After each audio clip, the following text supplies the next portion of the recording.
Hello learners, welcome to learner shrine. मैं हूँ पूजा और आज हम लोग क्लास 5 का सोशल स्टडीज़ का topic are freedom struggles part 1 पढ़ने जा रहे हैं। हमारा ये जो नेशन है, हमारी इंडिया जो है, अपने पुराने समय में बहुत ही रिच और प्रॉस्परस नेशन मानी जाती थी।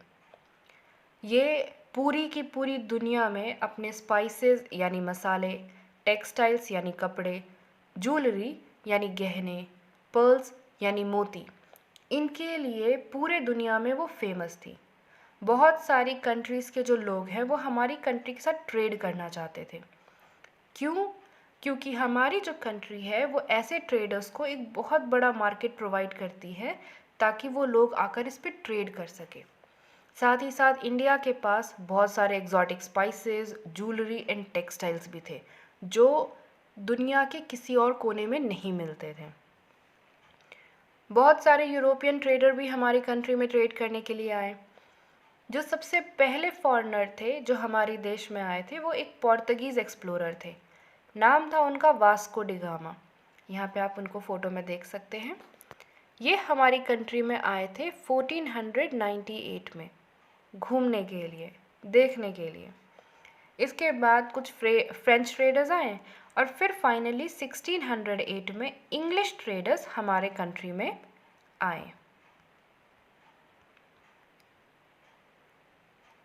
ब्रिटिशर्स जो हैं वो सबसे पहले 24 अगस्त 1608 में हमारी कंट्री में आए थे और वो सूरत में लैंड किए थे।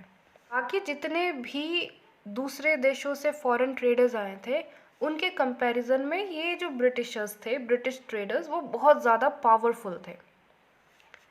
इन्होंने ट्रेड करने के लिए एक कंपनी बनाई हुई थी। इस कंपनी का नाम इन्होंने रखा था इंग्लिश ईस्ट इंडिया कंपनी। ये जो कंपनी है इसने अपनी फैक्ट्रीज स्टैब्लिश की। आप यहाँ देख सकते हैं मैप में, सूरत में, फिर भरूच में, बॉम्बे में, मैड्रास में एंड कैलकाटा में।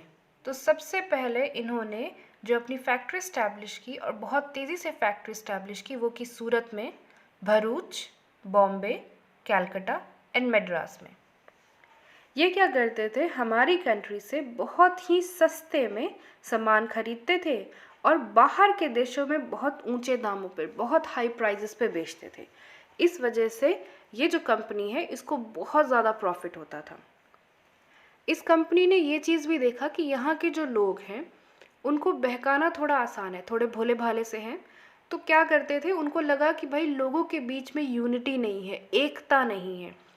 इस वजह से उन्होंने क्या किया, बहुत सारा जो एरिया था हमारे देश का वो उन्होंने कैप्चर कर लिया और कैप्चर करके वहाँ पे उन्होंने अपना शासन स्टैब्लिश कर दिया। 22 अक्टूबर 1764 में एक बैटल हो गई, एक लड़ाई हो गई। कहाँ पे हुई? बक्सर में। आइए देखते बक्सर कहाँ है। ये देखिए, बिहार में है बक्सर। ठीक है, आपको क्लियर है? चलिए तो अब बात करते हैं कि एग्जैक्टली क्या हुआ। तो 22 अक्टूबर 1764 में बक्सर में लड़ाई होगी। अब लड़ाई क्यों हुई? तो बात ऐसी थी कि बहुत सारे जो लोग थे हमारे देश के, उनको ब्रिटिश कंपनी का हमारे देश के अंदर में ज़्यादा काम करना अच्छा नहीं लगा। उनके हिसाब से ये जो लोग थे वो ट्रेड करने के लिए आए थे, व्यापार करने के लिए आए थे। तो हमारे देश के लोगों का मानना था कि वो व्यापार करें, हमारे देश में रूल रेगुलेशन में ना आए, हमारे ज़मीनों को कैप्चर ना करे, जितना बस काम है बस उतना काम करे। पर ईस्ट इंडिया कंपनी ने क्या किया कि उन्होंने बहुत गंदे तरीके से बंगाल के जो नवाब थे उन्होंने जो उनको ट्रेड करने के लिए प्रिविलेजेस दिए थे उसका उन्होंने बहुत गलत तरीके से इस्तेमाल किया, उसका मिसयूज़ किया। और साथ ही साथ उनका मन था कंपनी का, ईस्ट इंडिया कंपनी का, कि वो कॉलोनीज़ बनाए हमारे देश में।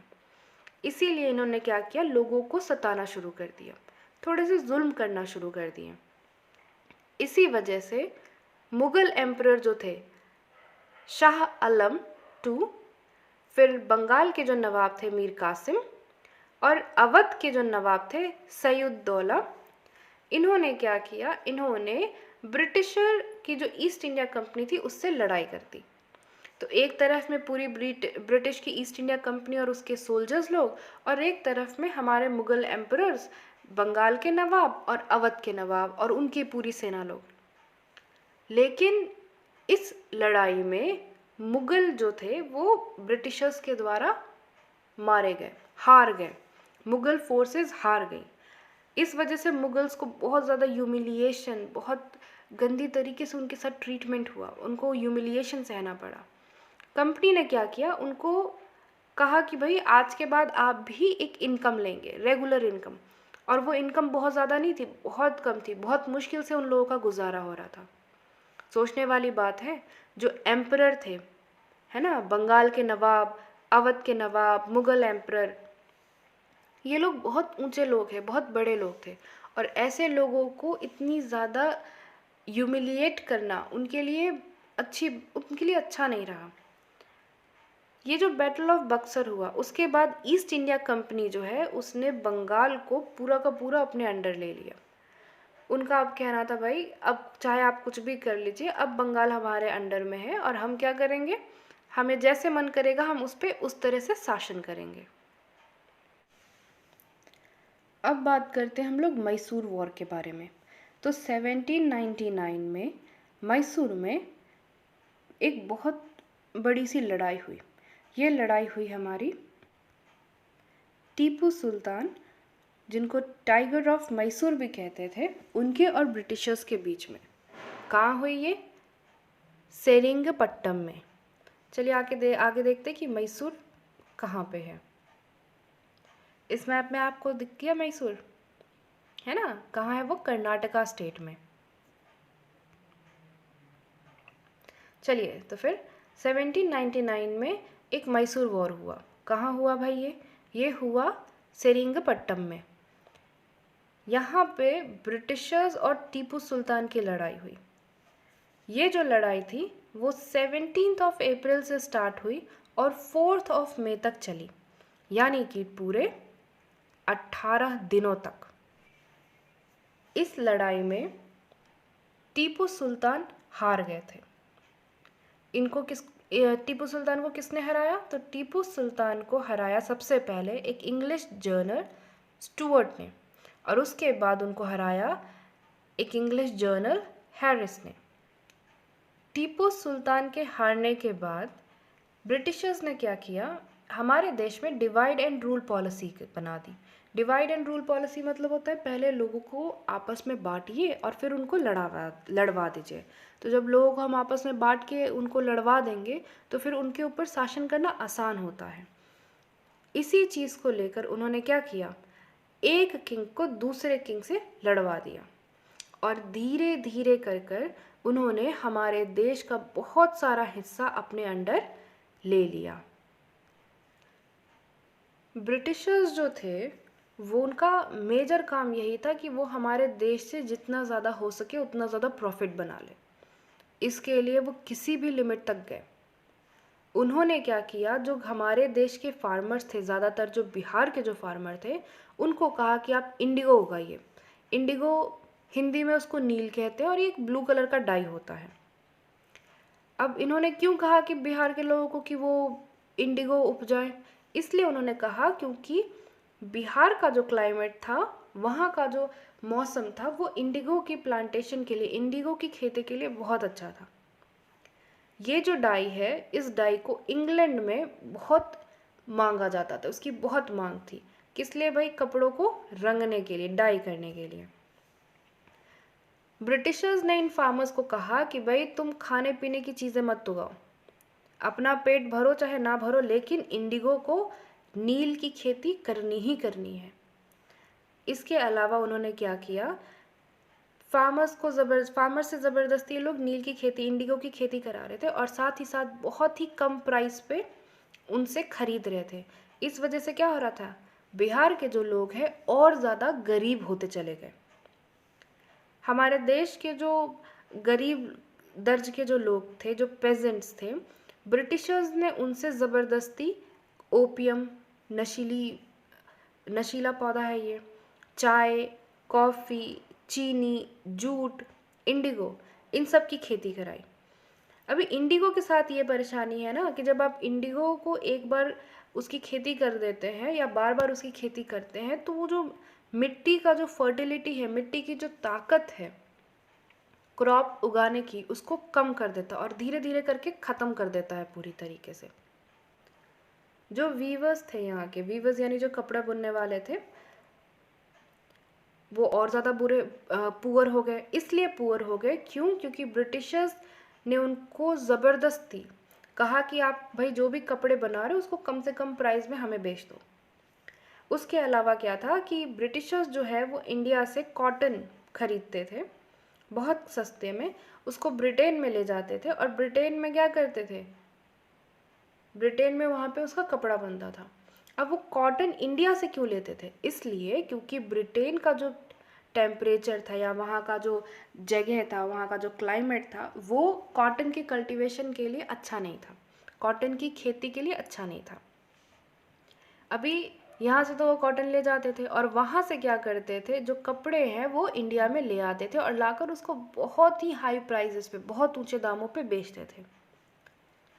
ब्रिटिशर्स ने काफ़ी सारे तरीके अपनाए जिससे कि इंडिया जो है, हमारे देश के जो लोग हैं, वो किसी भी तरीके का कोई मिल लगा ना पाए, मतलब कि यहाँ पे वो कपड़े बना ना पाए।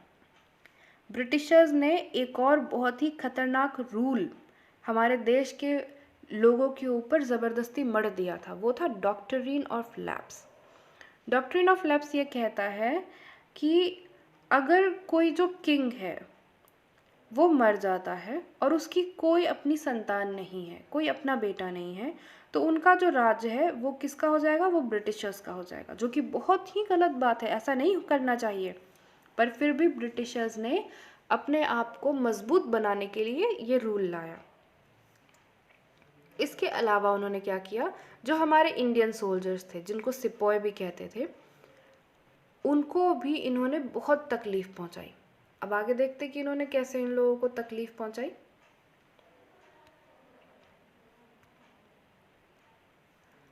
इन्होंने क्या किया कि भाई जो सोल्जर्स थे उनकी पेमेंट और प्रमोशन को बहुत कम कर दिया।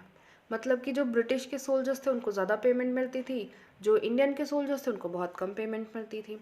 और उसके अलावा क्या था कि जो ब्रिटिश के ऑफिशियल्स थे वो हमारे जो इंडियन सिपाही थे, जो सिपाही थे, जो सोल्जर्स थे, उनसे बहुत गंदे तरीके से ट्रीट करते थे। इन सब रीजंस की वजह से और भी डिफरेंट डिफरेंट रीजंस की वजह से एक बहुत बड़ा विद्रोह, एक बहुत बड़ा रिवोल्ट आया। कब आया? 1857 में। इस पूरा जो रिवॉल्ट का जो पूरा केस आया है, जो 1857 की जो पूरी लड़ाई हुई, भीषम युद्ध जो हुआ, वो हुआ तब भाई एक राइफल की वजह से। राइफल था एनफील्ड राइफल। अब ये जो एनफील्ड राइफल था उसमें भाई गोलियां भरनी पड़ती थी, जिसको कार्ट्रिज कहते हैं। अब ये जो कार्ट्रिज था उसका जो टिप था, ऊपर का हिस्सा, वो क्या था, बहुत ग्रीसी था, चिकना था। तो उसको क्या करते थे लोग, दांत से फाड़ते थे और फाड़ के तब इस्तेमाल करते थे। बाद में इन लोगों को पता चला कि ये जो ग्रीस किया हुआ है, ये जो टिप में जो तेल जैसी चीज़ लगाई है, वो क्या है, काउज एंड पिग्स का फैट है। कितनी गलत बात है, क्योंकि उस समय हमारे देश में हिंदू और मुस्लिम दोनों धर्म के लोग बहुत ज़्यादा रहते थे। तो क्या था, हिंदू जो है वो गाय को वर्शिप करता था, गाय हमारी माता है, हम गाय को पूजते हैं, है ना। तो हिंदू क्या करते थे, गाय को पूजते थे, इसलिए वो गाय का मांस नहीं खा सकते थे। और मुस्लिम जो थे उनको भाई पिग्स को खाना अलाउड नहीं है। तो अल्टीमेटली क्या हो रहा है, अल्टीमेटली ये हो रहा है कि जो ब्रिटिशर्स थे उन्होंने हमारी जो हिंदुओं की और मुस्लिम्स की जो वैल्यूज़ थी, हमारे धर्मों की जो वैल्यूज़ थी, उसको क्या किया, उन्होंने हर्ट किया। सोल्जर्स ने रिफ्यूज़ कर दिया, कहते कि भाई हम ये राइफल इस्तेमाल नहीं करेंगे। इसके अलावा उन्होंने क्या किया, ये चले गए दिल्ली। कहाँ चले गए? दिल्ली। दिल्ली में जाके जो मुग़ल एम्परर थे, कौन, बहादुर शाह ज़फ़र, उनको कहा कि भाई आप असली वाले यहाँ के एम्परर हैं, हम ब्रिटिश का शासन यहाँ नहीं चलने देंगे। और धीरे धीरे करके बहादुर शाह ज़फ़र से मिलकर काफ़ी सारे सिपाहियों ने मिलकर एक विद्रोह शुरू किया। तो इस विद्रोह को लीड किया था, इस रिवॉल्ट को लीड किया था मंगल पांडे जी ने। मंगल पांडे एक बहुत बड़े फ्रीडम फाइटर रहे थे अपने समय के। उन्होंने क्या किया कि भाई 29 मार्च 1857 को उन्होंने कहा कि भाई आज हम सारे के सारे ब्रिटिशर्स के छक्के छुड़ा देंगे। उन्होंने वहाँ पे 1857 का विद्रोह स्टार्ट कर दिया, उन्होंने लड़ाई शुरू कर दी। और इस वजह से क्या किया ब्रिटिशर्स ने कि मेरठ में उनको एग्जीक्यूट कर दिया। एग्जीक्यूट मतलब मार दिया। भले उन्होंने मंगल पांडे जी को मार दिया, लेकिन क्या हुआ, इस वजह से बहुत सारे दूसरे सोल्जर्स और सोसाइटी के और अलग अलग लोगों ने क्या किया, इस रिवॉल्ट में, इस विद्रोह में शामिल हो गए। तो काफ़ी सारे रूरल, जैसे रानी लक्ष्मीबाई, हम सबको पता है, जो हमारी झांसी की रानी है। उसके बाद जो उनके मुँह बोले भाई थे, नाना साहेब, फिर तात्या तोपे, कुंवर सिंह, उसके बाद बेगम हज़रत महल, इन सब लोगों ने क्या किया, इस विद्रोह को ज्वाइन किया। यह है मंगल पांडे, यह है हमारे मंगल पांडे जी, और यह है हमारी झांसी की रानी, हम सबकी फेवरेट। कितनी महान थी वो, एक लड़की होकर, एक लेडी होकर किसी से नहीं डरी। और क्या किया उन्होंने, सारे अंग्रेज़ों के छक्के छुड़ा दिए थे उस समय।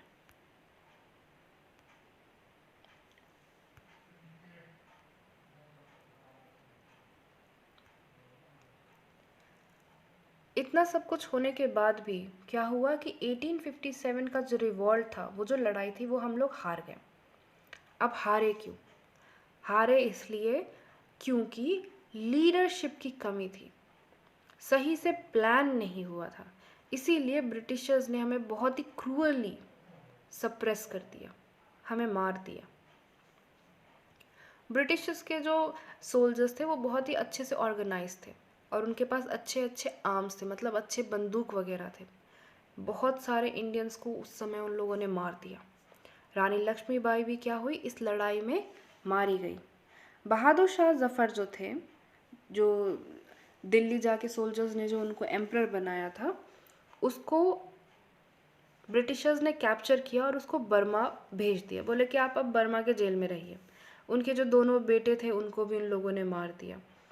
और इस तरीके से क्या किया उन्होंने, एक जो बड़ा सा मुग़ल का एम्पायर था, मुग़ल साम्राज्य था, उसको उन्होंने ख़त्म कर दिया, जो कि बहुत ही गलत बात है।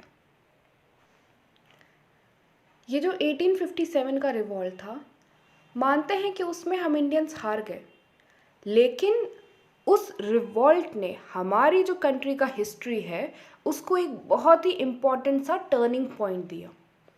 अब क्या हो गया कि ये जो लड़ाई थी, इस लड़ाई के बारे में सीधे क्वीन विक्टोरिया तक, वो जो ब्रिटिश की रानी थी, वहाँ तक बात पहुँच गई।